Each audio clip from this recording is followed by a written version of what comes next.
What's up guys, I'm Furlani here and welcome back to a new video. If you're new to this channel, consider subscribing, if not just hit the like button. Today I came here in this park to shoot some photos of some products for one of my clients. Now it's done, I'm done. So I had some spare time, and since I have the 10 to 18 millimeters, I can make a video today with the Canon EOS R and the EF-S 10 to 18 millimeters and another lens, the RF 35 millimeters f1.8.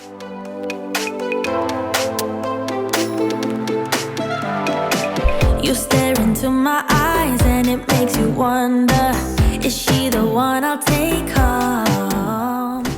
I have recently made a video using the Canon 90D with this lens, the 10 to 18 millimeters, saying that it's a very good setup for vlogging. You can actually vlog completely 100% with the Canon 90D and the 10 to 18 millimeters without the need of any other lens, because the lens is very wide, as you can see, and you can zoom in up to 18 millimeters, which corresponds to a 28-ish in full frame.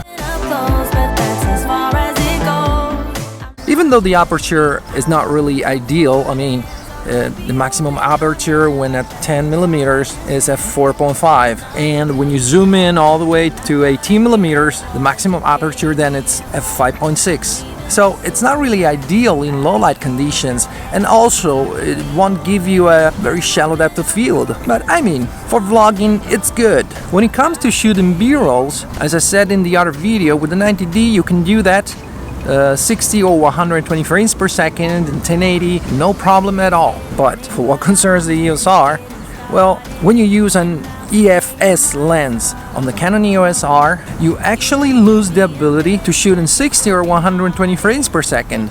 For some reasons, these options are just disabled.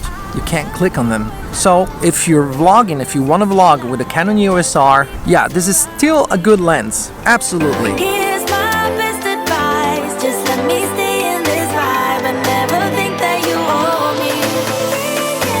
Yeah, you can talk to me, boy, and you can move it up. So if you want to vlog with the Canon EOS R and you want to use the 10 to 18 millimeters, there are a few things to be considered, such as the fact that you won't be able to shoot in slow motion. So if you want to use the Canon EOS R for vlogging, you have to consider that with the 10 to 18 millimeters, positive thing is that you can even shoot in 4K and you won't get any additional crop. It will look just like when you use it on the Canon 90D, so like this, really wide. But as I mentioned, you won't be able to shoot high frame rates, not even 60 frames per second.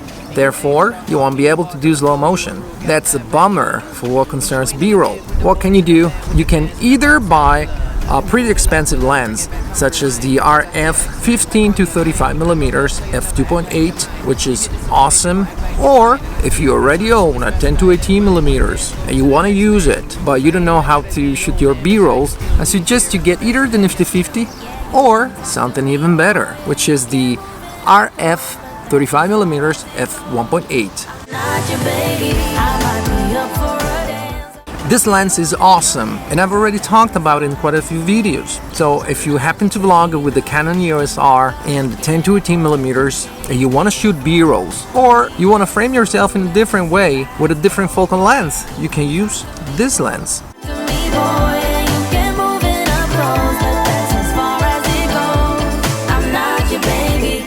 But maybe this 35 millimeters is a little too tight if you want to just walk around with it while you hold it like on a Joby Gorilla Pod, the EOS R and this lens.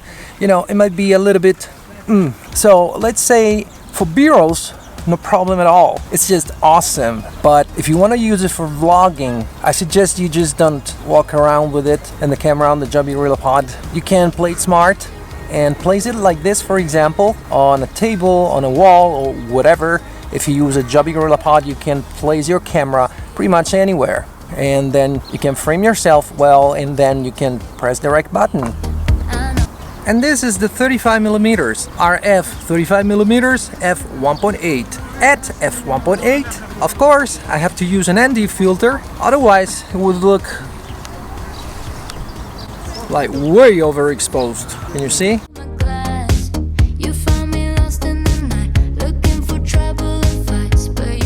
Have you noticed, like, the shallow depth of field. Pretty cool, isn't it? So if you're a vlogger, you own or you want to buy a Canon EOS R, you can definitely use this lens also for vlogging, but you can't just hold the camera with this lens on the Joby Gorilla Pod and walk around with it. And this is what it looks like if you want to vlog with it, holding it on the Joby Gorilla Pod. So let's say it's not really wide, but I mean, it's a matter of taste. It depends on you. Honestly, I'd rather vlog on the 10-18mm. So as you can see, if I use it like this setup, the Joby Gorilla Pod, the Canon EOS R in the 10-18mm, I can walk around with it, you see, and I can frame myself. And it's stabilized, so I believe it's not like shaky, or at least not a lot. We have so much in frame.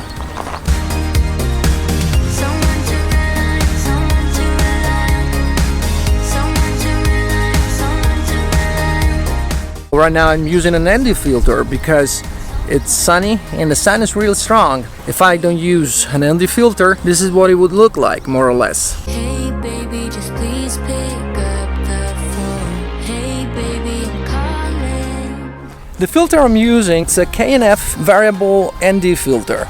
Feel free to check the links down below to see all my gear stuff and things. My gear, where you find like everything, more or less. And check the link to Epidemic Sound if you want some awesome music and sound effects for your videos. So I suggest you use the 10-18mm to do that and shoot B-rolls with this. But if you just want to vlog with only one lens and you want to use this 35mm, as you can see, you can put it like standing, like very near. I can touch the lens here. So you can set it like anywhere, say whatever you have to say, and you're good to go. So on one side, it's true that when you use the 10-18mm, you're gonna need two lenses if you want to vlog decently and shoot B-rolls. I mean, of course, as I said earlier, unless you use the 15-35mm, the RF, or the EF 16-35mm with the adapter. In that case, you can do slow motion, you can do whatever you want.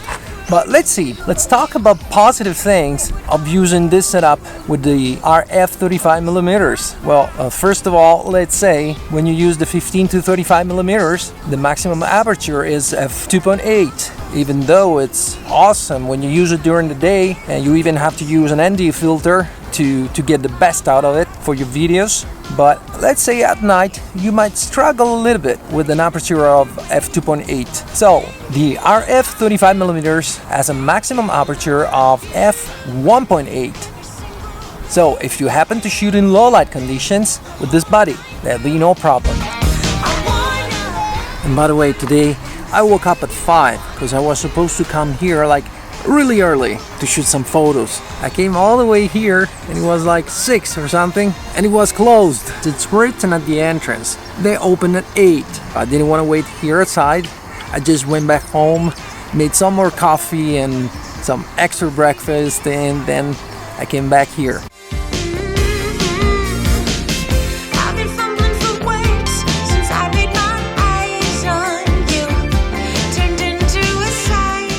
Just a few clouds, and the good ones, the ones that are white and harmless, so it's never gonna rain. Maybe it's getting a little bit too hot, but for now it's fine. In the meantime, my wife and kid came, so I think we're gonna have a picnic. I can't let you go, baby. I just wanna tell you that. No, no, no, no. Yeah. All of my friends say, girl, you better take care, 'cause that man is trouble, you best beware. And though deep down I know I might be headed for teardrops, now that you got me started, I just can't stop. No, no. 'Cause I love you, baby. I can't let you go, baby. I gotta tell you that I won't. I've been looking for love so true. When I was down and out, along came you. Though you might be a liar, So this was supposed to be work only today. Then I had some extra time and I made this video that was supposed to be about the 10 to 18 millimeters with the EOS R. Then I started to talk about the Canon RF 35 millimeters 1.8. Then my wife came, she brought food, so we're having a picnic.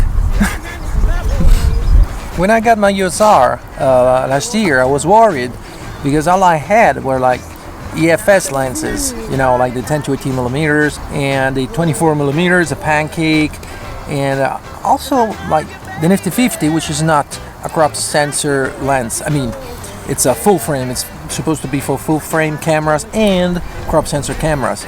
So, as I was saying, I was worried that I would not be able to use the Canon EOS R with those lenses. Because honestly, I didn't find much on YouTube about using the Canon EOS R with the EF-S lenses. And then, to my surprise, they worked fine. It's just that this thing about the 60 and 120 frames per second disabled, that's a bummer. But I love this lens, even on the EOS R. So, not a big deal.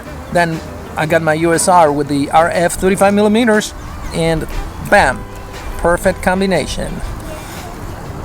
You will excuse me if I eat in the meantime because I'm kind of hungry. Like, I know I had breakfast like twice, but you know, when I work, when I do my things like shooting, for some reasons I get really hungry. So what do I prefer for vlogging? Just the Canon 90D with only the 10 to 18 millimeters that I can do pretty much everything with it, or the Canon EOS R with the 10 to 18 millimeters and another lens like the 35 millimeters, or you can be the Nifty 50 for B-rolls. If I'm feeling lazy, I definitely prefer the Canon 90D with only the 10 to 18 millimeters. I can just film fast and get things done. But in a situation like today, for example, even though I wasn't expecting it, this vlog wasn't supposed to happen because I was here just to shoot some photos for work. But like in this situation, I have time. I don't have any other thing to do today, so I'm taking it easy. So just to switch from one lens to the other, you know, right now it's not a big deal. I can do that, no problem at all. So it depends. So let me know what you think about it and leave a comment down below. And hit the like button and subscribe if you ain't already. So Canon EOS R, 10 to 18 millimeters, 35 millimeters. Is it the perfect setup for vlogging? Well, it's not perfect. So let's say if you're a vlogger, you're gonna love this setup with the Canon EOS R and just two lenses to do everything. I mean, of course, if you had the 15 to 35 millimeters, you could do everything, all of this with only one lens. But consider that the price of that lens is like $2,500, while the 10 to 18 millimeter is like $250, and the RF 35 millimeters f 1.8 is about $450, I believe, something like that. Again, check the links in the description to see the prices and availabilities and everything. Alright, I really hope you enjoyed this video. If you did, smash the like button, subscribe if you ain't already, and I'll see you guys in the next video.